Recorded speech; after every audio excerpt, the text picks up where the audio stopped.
Hello friends, welcome to my channel Sahu science classes. तो friends, आज की वीडियो में हम वेक्टर का वियोजन समझेंगे, रिजोल्यूशन ऑफ वेक्टर। जी हाँ, अब वेक्टरों का वियोजन किस तरीके से होता है, ये मोस्ट इम्पॉर्टेंट टॉपिक है और क्लास 11 की फ़िज़िक्स के लिए बहुत ही ज़्यादा इम्पॉर्टेंट टॉपिक इसलिए है क्योंकि इसमें हम कंपोनेंट्स, घटकों के बारे में पढ़ेंगे जो कि आपके लिए आगे चल के प्रक्षेप्य गति और हर टॉपिक में आपको काम आने वाले हैं। तो आइए वेक्टर के वियोजन को समझेंगे, और अगर आपने प्रीवियस वीडियोस नहीं देखी हैं तो उनको ज़रूर देख लीजिएगा। तो आइए बिना टाइम वेस्ट किए हुए शुरू करते हैं। सबसे पहले वेक्टरों को जोड़ने की विपरीत प्रक्रिया का नाम वेक्टरों का वियोजन है, यानी कि हम वेक्टरों को ऐड करेंगे। इससे पहले हम दो विधि पढ़ चुके हैं, अगर आपने नहीं देखी है उसको देख लीजिएगा, त्रिभुज विधि और समांतर चतुर्भुज विधि। और जिसमें समांतर चतुर्भुज विधि सबसे ज़्यादा आती है एग्ज़ाम में, तो उसको ज़रूर देखिएगा। तो वेक्टरों को जोड़ने की विपरीत प्रक्रिया का नाम वेक्टरों का वियोजन होता है। ठीक है, जोड़ने की विपरीत प्रक्रिया। अब क्या है विपरीत प्रक्रिया? यदि हम किसी वेक्टर को ऐसे किसी दो भागों में विभाजित करें, उनका पूर्ण प्रभाव वही है जो अकेले वेक्टर का है। यानी कि अगर मैं एक वेक्टर ले लूँ, इसके ऐसे किसी दो भागों में विभाजित कर दूँ, उसको दो भागों में विभाजित कर दूंगा और उनका पूर्ण प्रभाव वही है जो अकेले वेक्टर का है, और उन दोनों का एक प्रभाव वही है जो अकेले वेक्टर का है, तो हम वियोजित वेक्टरों को दिए गए वेक्टरों के घटक कहते हैं। लाइक एक चीज़ सोचिए कि मेरे पास ये कैप है और इस कैप पे मैं इधर से प्रेशर लगा रहा हूँ, इधर से वाई एक्सिस के अलोंग, है ना। ये कौन सी एक्सिस होती है? वाई एक्सिस, है ना। देखिए ध्यान से, ये कौन सी एक्सिस होती है? Y axis. और ये वाली कौन सी एक्सिस होती है? X axis. तो एक चीज़ सोचिए, मैं वाई एक्सिस की तरफ फोर्स लगाऊं ऐसे करके, तो ये कहाँ जाएगा? वाई एक्सिस की तरफ जाएगा। और अगर मैं इसमें एक्सेस की तरफ लगाऊं तो ये एक्स अक्ष की तरफ जाएगा। अब एक चीज़ सोचिए, क्या मैं दोनों लगाऊं? अगर मैं दोनों लगाऊं, वाई भी लगाऊं और एक्स भी लगाऊं, तो ये कहाँ जाएगा? तो देखो बड़ा इंटरेस्टिंग होगा कि अगर मैं वाई भी लगाऊं एक्स भी लगाऊं, तो ये कहाँ जाएगा बेटा? तो ये ऐसे जाएगा। तो ये कहाँ जाएगा? ऐसे। तो आपने देखा कि यानी कि ये जो ए जा रहा था, हमारा जो रिजल्ट निकल के आया ए वेक्टर, हमने देखा कि हमारा ये जो रिजल्ट निकल के आया, तो ये दो चीज़ों का हिस्सा था, एक तो ए एक्स का और एक ए वाई का।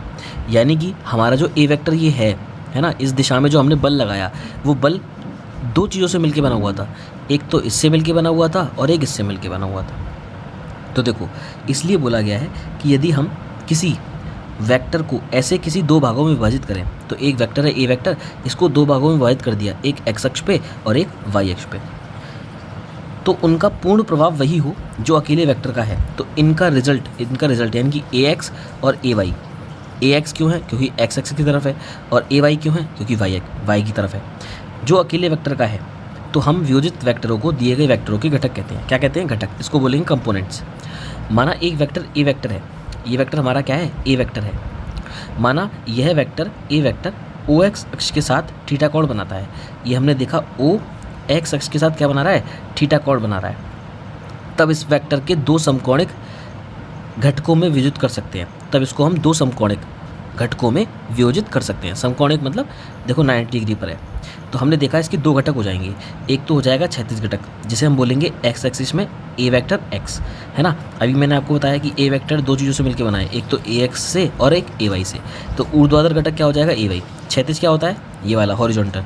ऊर्ध्वाधर वर्टिकल। ठीक है, ए वाई। अब चित्र से स्पष्ट है। चित्र से क्या दिखा? अभी आपको मैंने क्या बताया कि ये जो कैप था इधर जा रहा था, तो इस पर दो फोर्स लग रहे थे, एक इधर एक और एक इधर, तो ये इन दोनों से मिलकर बना हुआ है। तो स्पष्ट है कि ए वेक्टर बराबर क्या हो जाएगा? ए एक्स प्लस ए वाई हो जाएगा कि नहीं हो जाएगा? उसके बाद अब एक चीज़ सोचिए, ए वेक्टर बराबर यहाँ पर आप जानते हैं कि एक्स एक्सिस पर कौन सा होता है? लंबकोणिक आई कैप, और वाई एक्सिस पर कौन सा होता है? जी कैप। तो इसके साथ क्या आ जाएगा? आई कैप, और इसके साथ क्या आ जाएगा? जी कैप। तो ए x I cap plus A Y ji cap, इसको वैसे भी लिख सकते हैं, जहाँ आई कैप व जे कैप क्रमशः एक्स अक्ष तथा वाई अक्ष के सापेक्ष एकांक सदिश हैं।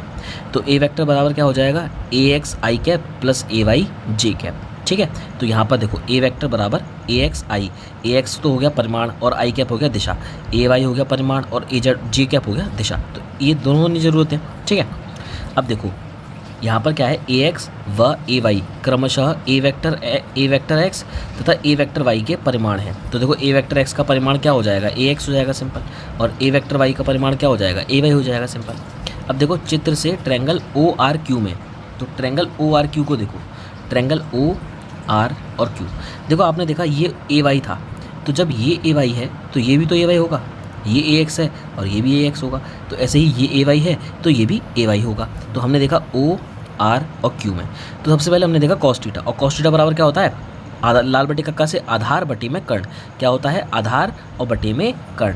तो कॉस थीटा बराबर देखो आधार, अब आधार क्या है हमारे पास, तो आधार है हमारे पास ओ आर, क्या है आधार ओ आर, तो ये ओ आर हो गया। और हमारे पास कर्ण क्या है ओ क्यू, कर्ण क्या है ओ क्यू, तो देखो ये ओ क्यू हो गया। तो देखो ओ आर अपॉन में ओ क्यू, ओ आर कितना है ए एक्स है और ओ क्यू कितना है ए है, तो देखो ये हो गया ए एक्स और अपॉन में ए हो गया। तो ए एक्स बराबर क्या हो जाएगा, ए इधर मल्टीप्लाई में चला जाएगा, ए एक्स बराबर हो जाएगा ए कॉस थीटा, क्या हो जाएगा ए एक्स बराबर ए कॉस थीटा। इसके बाद देखो ए एक्स बराबर क्या हो गया ए कॉस थीटा। सेम हम क्या निकालेंगे साइन थीटा, तो साइन थीटा बराबर क्या होता है लंब बटे कर्ण, क्या होता है लंब और बटे में कर्ण होता है। तो देखो लंब क्या होगा यहाँ पर ए वाई और अपॉन में कर्ण ए, तो ये हो जाएगा ए वाई अपॉन में ए, क्या हो जाएगा ए वाई और अपॉन में ए। तो ए वाई बराबर क्या हो गया ए साइन थीटा, क्या हो गया ए वाई बराबर ए और साइन थीटा। तो हमारे पास दो इक्वेशन आ गई, ए एक्स बराबर ए कॉस थीटा और ए वाई बराबर ए साइन थीटा।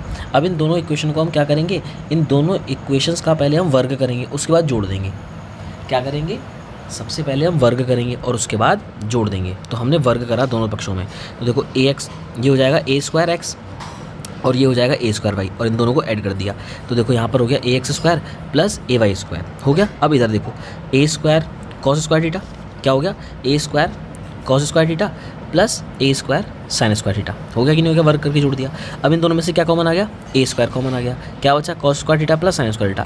और 10th क्लास में पढ़ चुके हो, चूँकि cos square theta plus sine square theta is equals to क्या होता है 1 होता है, तो इसकी जगह पे 1 आ जाएगा। तो ये हो गया ए स्क्वायर, तो ए स्क्वायर बराबर क्या हो गया A X square plus A Y square, हो गया कि नहीं हो गया। अब देखो अगर हम यहाँ पे स्क्वायर हटाएंगे तो इस पर क्या आएगा अंडर रूट, तो ए बराबर क्या हो जाएगा अंडर रूट में ए X square plus A Y square. तो देखो ए अगर आपको परिमाण निकालना है किसी का, तो परिमाण का ये फॉर्मूला हो गया अंडर रूट में ए X square plus A Y square, यानी कि जो आई कैप था उसका जो कोफिशिएंट होता है वो उसका स्क्वायर, और जो जे कैप था उसके कोफिशिएंट का स्क्वायर। यह समीकरण ए वेक्टर के परिमाण को एक्स अक्ष घटक तथा वाई अक्ष घटक के रूप में व्यक्त करता है। तो देखो एक्स अक्ष का घटक और वाई अक्ष का घटक के रूप में व्यक्त करता है। अब एक और चीज़ करनी है, इस समीकरण 1 में समीकरण 2 का भाग दे देंगे। तो देखो कैसे भाग देंगे, तो ये हो जाएगा ए वाई अपॉन ए एक्स बराबर ए साइन थीटा अपॉन में ए कॉस थीटा, ए से ए कैंसिल हो जाएगा, ये बचेगा tan theta, sine theta upon cos theta क्या होता है टेन थीटा, तो टेन थीटा बराबर ए वाई अपॉन ए एक्स और थीटा बराबर हो जाएगा टेन इनवर्स ए वाई अपॉन में ए एक्स, क्या हो जाएगा टेन इनवर्स ए वाई अपॉन में ए एक्स। तो इस तरीके से हम वेक्टर के वियोजन को समझ सकते हैं और घटकों को समझ सकते हैं कि घटक क्या होते हैं। देखो आपको एक और चीज़ बताता हूँ शॉर्ट ट्रिक, कि आपको ये याद रखना है कि जहाँ पर थीटा हो रहा है वहाँ पर एक्स एक्सिस है, मतलब अगर वहाँ पर ज़रूरी नहीं है कि हमेशा एक्स एक्सिस हो, लेकिन जहाँ पर थीटा टच होता है वहाँ पर कॉस थीटा लेते हैं, और जहाँ पर थीटा टच नहीं होता है वहाँ पर हम साइन थीटा लेते हैं। या आप इसमें देखो, इसमें थीटा टच हो रहा है तो ए एक्स बराबर क्या हो गया ए कॉस थीटा, लेकिन यहाँ पर थीटा टच नहीं हो रहा है तो ए वाई बराबर क्या हो गया ए साइन थीटा। तो बस इस चीज़ को याद रखना है, और इस चीज़ को याद रखोगे तो आगे चल के ईजी रहेगा आपको करने के लिए, ठीक है। तो आई होप आपको ये अच्छा लगा हो वेक्टरों का वियोजन। क्लास 11 की फिजिक्स की प्लेलिस्ट बनी हुई है, आराम से देख सकते हैं, बहुत ही ईजी है। ऐसी ही वीडियोज़ के लिए चैनल को सब्सक्राइब कीजिए और बेल आइकन को हिट कीजिए। मिलते हैं बहुत जल्द नेक्स्ट वीडियो में। Good bye guys.